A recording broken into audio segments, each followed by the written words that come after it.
the opposite reason. They whined about how Jesus was eating and drinking too much with the wrong sort of people. The self-respecting, religious, law-abiding citizens complained that Jesus was sharing meals with tax collectors, prostitutes, lepers, beggars, and sinners. Wine, wine, wine. Complainers weren't dummies. They were smart, sophisticated folks who were living quite well.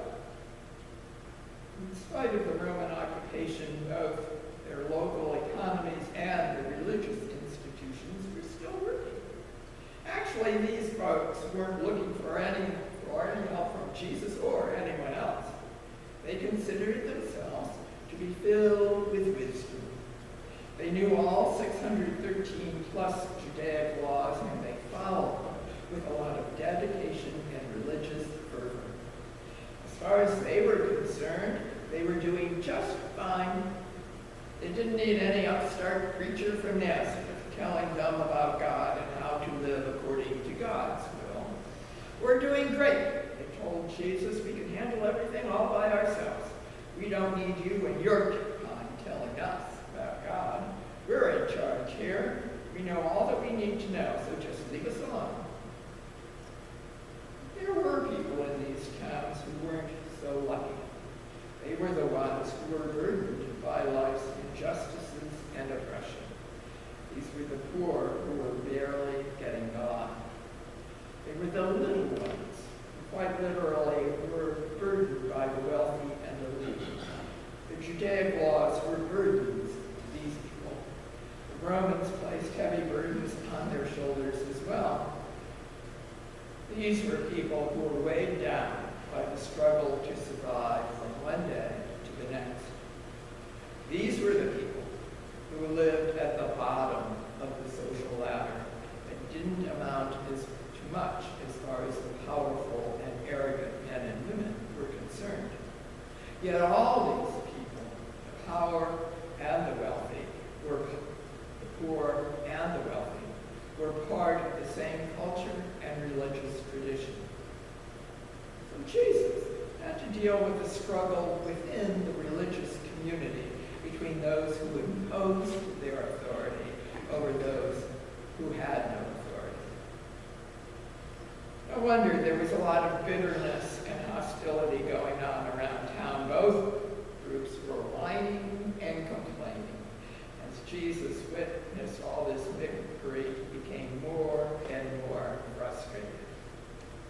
You see, the lesson Jesus is trying to teach us involves moving us from whining about one another towards accepting one another, in spite of our different ideas about the laws of religion, in spite of our lifestyles or wealth or education. Finally, Jesus had enough and did the wise thing. He started to pray. Not a bad idea. Jesus thanked God that not all the wisdom is reserved for the elite. Jesus thanked God that some people got the message. Outcasts and powerless folks seemed to possess wisdom and grace. They were the ones who seemed to understand that they needed God's help and love to carry them through their lives. It wasn't strict observance of all the laws and rituals that helped. It wasn't a lengthy list of accomplishments that satisfied God. God doesn't keep score of all the wonderful, unselfish acts of kindness we do in the name of God. God isn't tricked into so-called acts of love.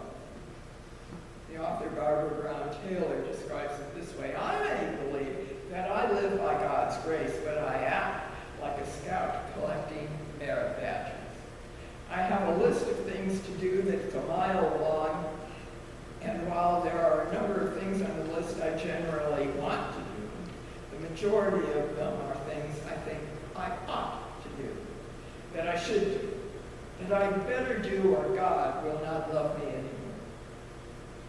I may believe that my life depends on God's grace, but I act as though it depends on me and how many good deeds I can perform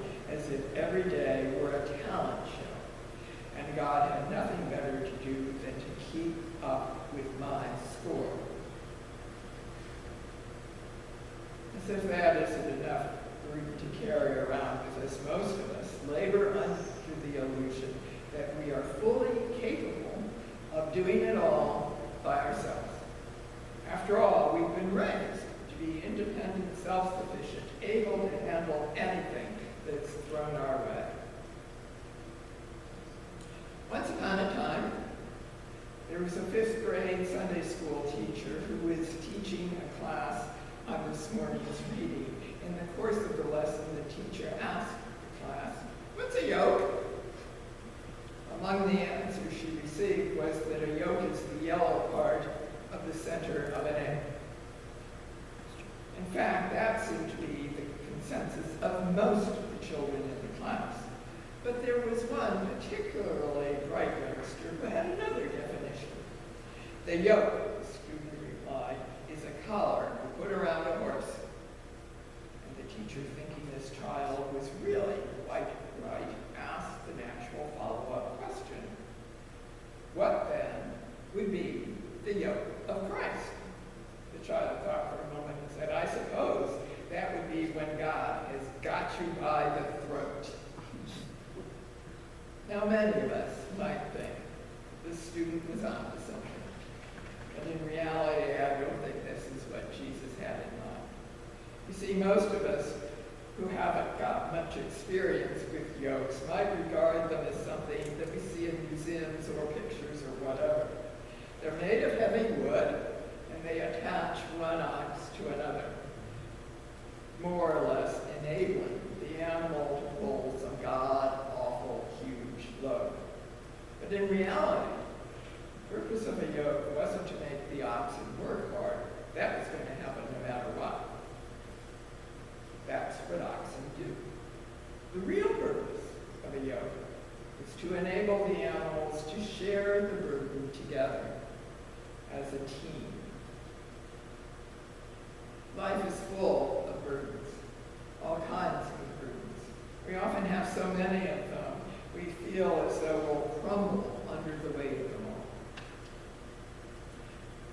Yet we continue to struggle by ourselves, believing that we'll manage without any help. We're convinced that all of our trials and difficulties should be endured by ourselves, and that asking for help is somehow a sign of weakness. After Jesus spent time praying, he tried one more time to talk with people. This time he said to them, "You know, those heavy burdens of trying to keep score with God are wearing you out. You're falling under the weight of working so hard to be perfect that you're not getting anywhere. Why not give it up? I'm here for you to help you carry your load so you don't have to manage by yourselves." We all labor with weight on our shoulders. We have the weight of stress and worry. We worry about our families, our health, our economic security. Our worries are real, and all too often they pile up on top of one another. It might be that we find ourselves feeling as Abraham did, that God just asks too much of us. Indeed, it's one thing after another. It all gets too much to handle. But rather than complaining to God that we've been given too much, Jesus steps in and tells us it's time to let go of some of the weight and open ourselves to the compassionate presence of God. It's music to our ears to hear Jesus say, "Come to me, all you folks who are worn out and tired, crumbling under the weight of your loads, and I will give you the rest you need. I'll help you carry that load, and then it won't be quite so heavy. You let me walk with you. We can carry all this stuff together, and you'll feel a whole lot better. Come to me and rest and be refreshed. I'll give you the energy you need so your struggles won't be so hard." Thanks be to God for Christ's reassuring invitation to come and experience the joy of sharing the load. Whatever it is we're carrying around these days, may we have the wisdom to allow the grace-filled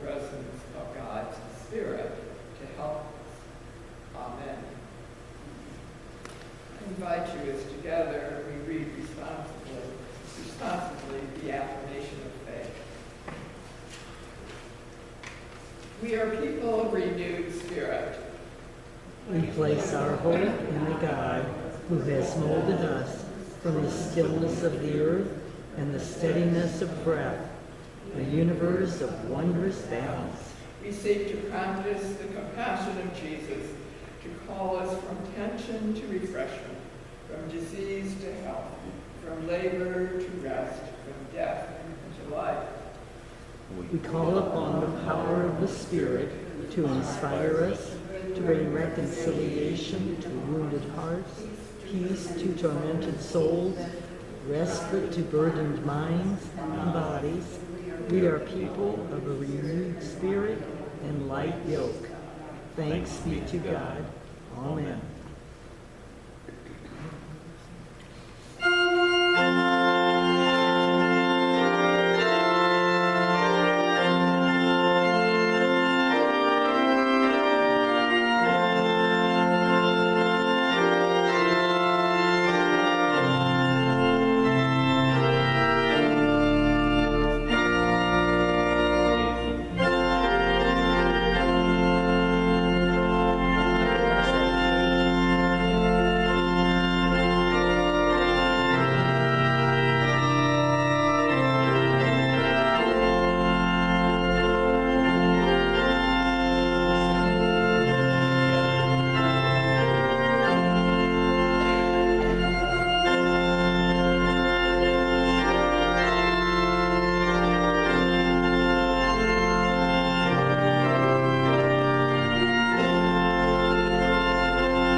Loving God, you call us to lay down our burdens and find rest in you.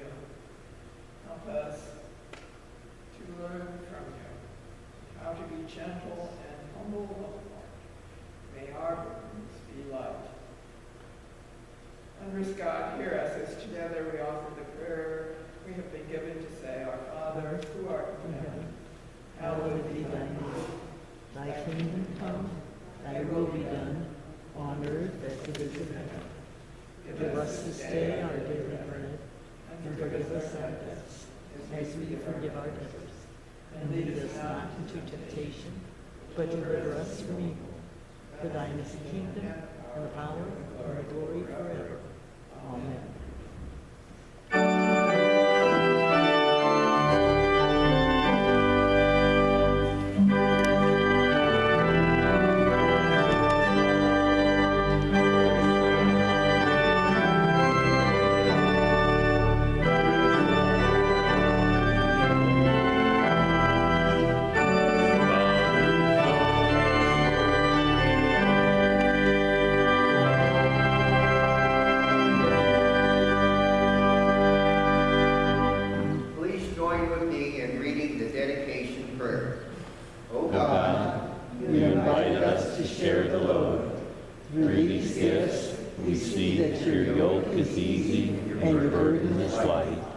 Use them with us to your service. Amen.